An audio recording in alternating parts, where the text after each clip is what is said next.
guys, I'm Shay and I'm back again with another video, and today I'm here to speak about life path number 2.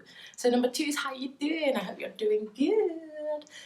Because I am, and I'm excited to have a chat with you guys. So I'm going to be speaking about life path number 2 today, and if you're number 2, then that's why you're here.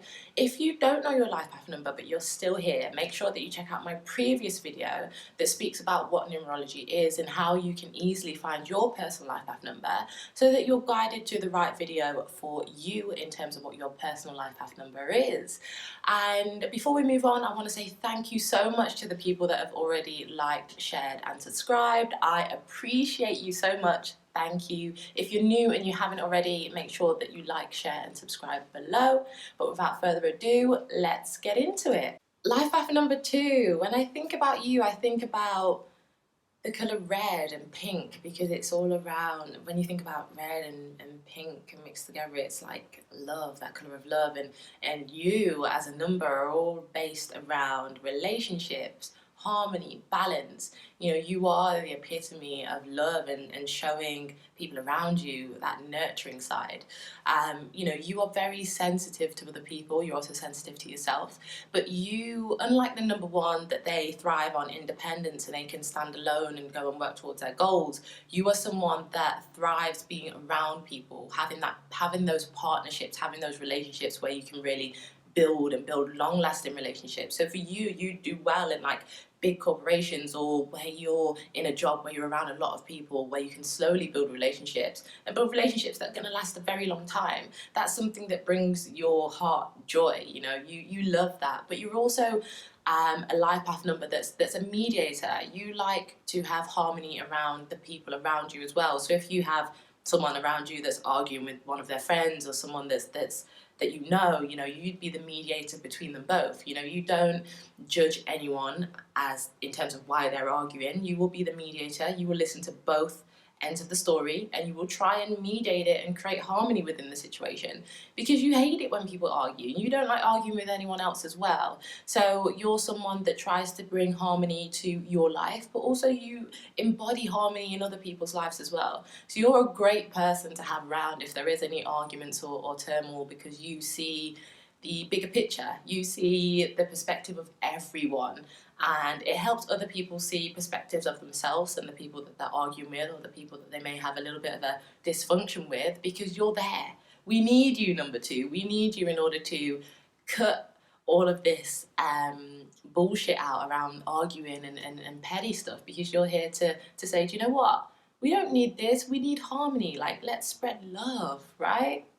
You are a very socially and emotionally intelligent life path number. You're incredibly sociable, you know, you get on with everyone, but you also have deep emotions. The amazing thing about you though, number 2, is that you will stand by your friends and family through anything.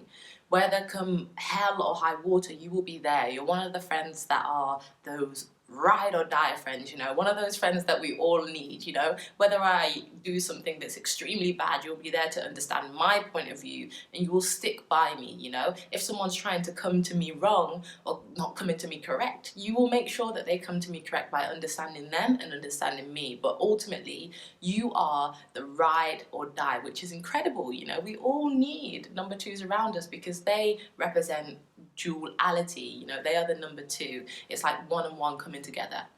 Not only that, the weird thing about this is though, number 2, you don't necessarily stick up for yourself. You know, you have a bit of a struggle around sticking up for yourself. It can be difficult for you, so you may retreat hastily if someone treats you wrongly, because you can't handle the way that other people treat you, because you're so nice and you're so outgoing and you love everyone, that when someone actually approaches you and treats you wrong, you retreat, and you don't know how to handle that. That can be a bit of a struggle for you, and that can be something that you need to overcome here with your time here on this universe. Number 2, you should also learn to stand up for what you believe in. You know, you have a very good time for standing up for people that you love and for coming in between situations and creating harmony. But what is it that you love? What is it that you believe in? Even if people disagree with you, you need to make sure that you stand your ground and you you put yourself out there and let people know what you believe in, whether they agree with you or not, because that's something that you struggle with. And, it can be difficult to set yourself in stone and, really put your viewpoint across to people that just don't understand and don't agree. But for you, it's really important that you create that harmony and balance and actually let people know what you love and what is going to be best for you, because it's not always about sorting out other people's problems. It's about letting people know what you love, and letting them come into an understanding of you. You understand everyone and you try your best to understand people's perspectives, but people need to also understand your viewpoint and why you have that viewpoint. Number two, you would be great in careers to do something that involves interpersonal interaction. So things like counselling, things like being a teacher for young children, because of your empathy and your emotional intelligence, you work very well with children. Even going into the field of being a lawyer or a politician would be absolutely excellent for you. But not only that, you can use your artive and creative nature to step into something such as art, to step into something as sort of like gardening, writing, biology, something that brings life. That's you. And it would also be great for you to sort of step into something that you're around people a lot. You're someone that enjoys being around people, but all of those jobs that I just mentioned are something that you can thrive in. And it has to be something that you dearly love. You are all about compassion, you're all about harmony. It has to be in harmony with your soul for you to be able to pursue it and be successful at it. So, it has to be, it could even be something that you start as a hobby that you absolutely love, that you can turn into sort of one of your creative opportunities that you do on a day-to-day basis. It may not have to be working for a massive corporation. It could be something that you start as a hobby that you turn into your own business. What is it? You may be a teacher now, you may be a lawyer or a politician now. It's incredible what you could do, thinking about your creative endeavours and how you could apply your communication and your interpersonal skills to your role or your roles moving forward. Everything comes a good, a bad, a negative, a positive when you're in balance, when you're out of balance. So when you're out of balance, number two, you can become very shy. Your sensitivity can be one of your strengths, but can also be one of your weaknesses. So when you become very sensitive and very shy, you may tend to hold back.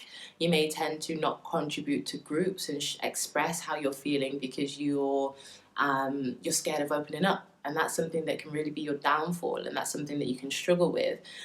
You may feel some resentment to the groups that you're involved in because you can't speak up, you can't say what you want to say because you're holding yourself back. And that's something that number twos really need to work on. It can be difficult, but it's all about putting yourself in uncomfortable positions for you to be able to step out and be comfortable, right? It's about taking the risk to move forward and actually step out of your comfort zone, to actually overcome some of your fears and some of your shyness, because ultimately you are great with interacting with others. So for your sensitivity to be a downfall is absolutely crazy, but that's something that you can definitely overcome. You are compatible with number 8, number 9, and number 6 because you're the peacemaker. And number 8 can be sometimes quite indecisive, a little bit confused.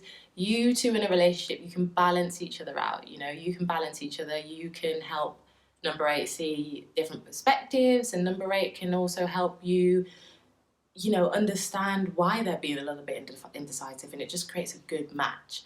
Number 9 is similar to you in terms of being sort of a peacemaker. They're very cool, collected, composed, and that's something that can bring great uniqueness to a relationship, and something that can connect you on both a sort of physical level but spiritual level as well.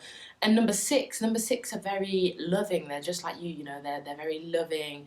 They, love to show all of their love. And I said about you at the start of the video that I love to see sort of the reds and the pinks because it reminds me of love, and you and number 6 are the epitome of love. So both of you coming together will ultimately have the love for each other, also on a spiritual level, but you'll be able to balance each other out because number 6 understands you and you understand number 6 because you work from a love language.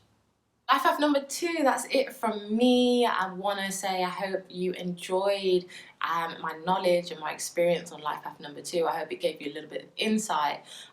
What I'm going to be doing moving forward, my next series of videos is going to be on the life paths and making sure I get those created But after I've created those videos, I want to work on doing some sort of energy updates for you guys, whether that be on a day-to-day basis or a monthly basis.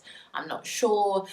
When we get to that, we'll discuss that. But I want to, I want to do that. So if you're keen on finding out a little bit more about spirituality, everything eccentric, everything unknown, make sure that you hit that subscribe button below. And I'm looking forward to catching you on the other side. So, number 2, bye for now.